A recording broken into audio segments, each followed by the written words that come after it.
Social media पर आपने वो वाली रील या वीडियो जरूर देखी होगी जिसमें लोग अपने एयर प्यूरिफायर की जालियां निकाल कर दिखा रहे हैं कि मात्र 3 दिन में उसका कितना बुरा हाल हो रहा है।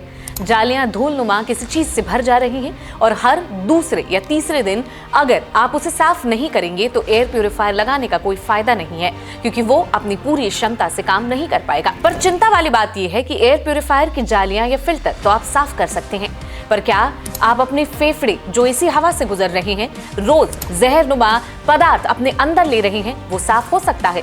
शायद नहीं। क्या वो आपको नुकसान पहुंचा रहा है? 100% हाँ।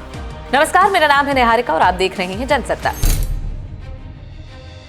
सिर्फ 3 दिन में एयर प्यूरिफायर के फिल्टर का ये हाल देखकर अंदाजा लगाया जा सकता है कि हम कैसी हवा में सांस ले रहे हैं। दिल्ली में एयर क्वालिटी इंडेक्स यानी कि AQI कई इलाकों में 500 भी पार कर चुका है। ये स्तर गंभीर श्रेणी यानी कि सीवियर और हैजार्डस कैटेगरी में आता है, जिसमें सांस लेने में दिक्कत, आंखों में जलन, सिर दर्द जैसी दिक्कतें आम हो जाती हैं। इसी के चलते सरकार ने ग्रैप 3 लागू कर दिया है, यानी ग्रेडेड रिस्पॉन्स एक्शन प्लान का तीसरा चरण। इस चरण के दौरान कुछ सख्त कदम उठाए जाते हैं, जैसे निर्माण कार्यों पर आंशिक रोक, डीजल जनरेटर चलाने पर प्रतिबंध, सड़कों पर उड़ने वाली धूल पर कड़ी निगरानी और कूड़ा जलाने पर सख्त कार्रवाई। क्लास 5 तक के स्कूल बंद कर ऑनलाइन मोड में पढ़ाई का आदेश, कंपनियों में वर्क फ्रॉम होम या हाइब्रिड मोड में काम करने की सलाह। लेकिन सवाल ये है कि क्या ग्रैप 3 से हवा साफ हो पाएगी? दिल्ली के आसपास के राज्यों में पराली जलाने का सिलसिला अब भी जारी है।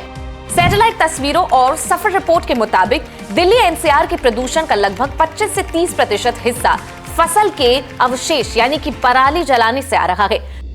दूसरा बड़ा कारण वाहनों से निकलने वाला धुआं यानी कि ट्रैफिक एमिशन।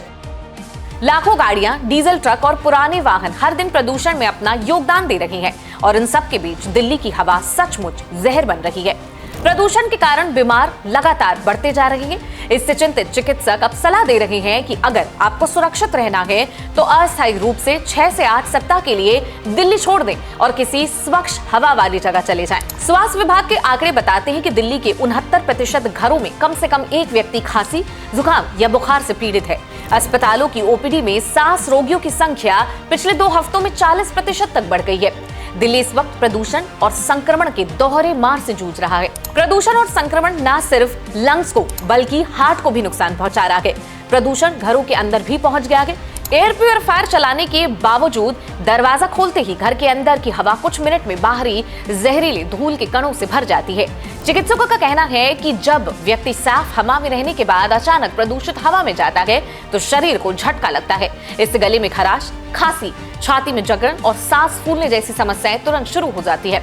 एम्स के पूर्व विभाग अध्यक्ष डॉक्टर गोपीचंद खिलनानी कहते हैं कि वायु प्रदूषण का असर केवल फेफड़ों तक सीमित नहीं है, ये हार्ट, ब्रेन, किडनी और इम्यूनिटी तंत्र पर पूरी तरीके से गहरा प्रभाव डाल रहे हैं। हृदय रोगियों के लिए यह स्थिति बहुत ज्यादा खतरनाक है। ब्लड प्रेशर बढ़ सकता है और दिल का दौरा पड़ने की भी पूरी आशंका रहती है।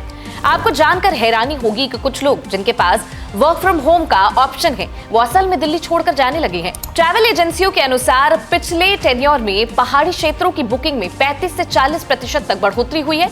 गंगोत्री ट्रैवल्स के अर्जुन सैनी ने एक चैनल को बताया कि लोग हरिद्वार, ऋषिकेश, नैनीताल, मुक्तेश्वर, मसूरी, रानीखेत, नरेंद्र नगर, टिहरी और धनौल्टी जैसी जगहों पर जा रहे हैं। ट्रैवल एजेंसी वंडर ऑन और थ्रिलोफेलिया के अनुसार 6 घंटे की दूरी वाले क्षेत्र में 62% और फ्लाइट बुकिंग में 38% की वृद्धि हुई है। लेकिन क्या ये सॉलिड सोल्यूशन है? क्या सरकार सोई रहे और कुछ ना करे और हम दिल्ली NCR छोड़कर अपना खर्च लगाकर कहीं और जाकर अपनी जान बचाएं?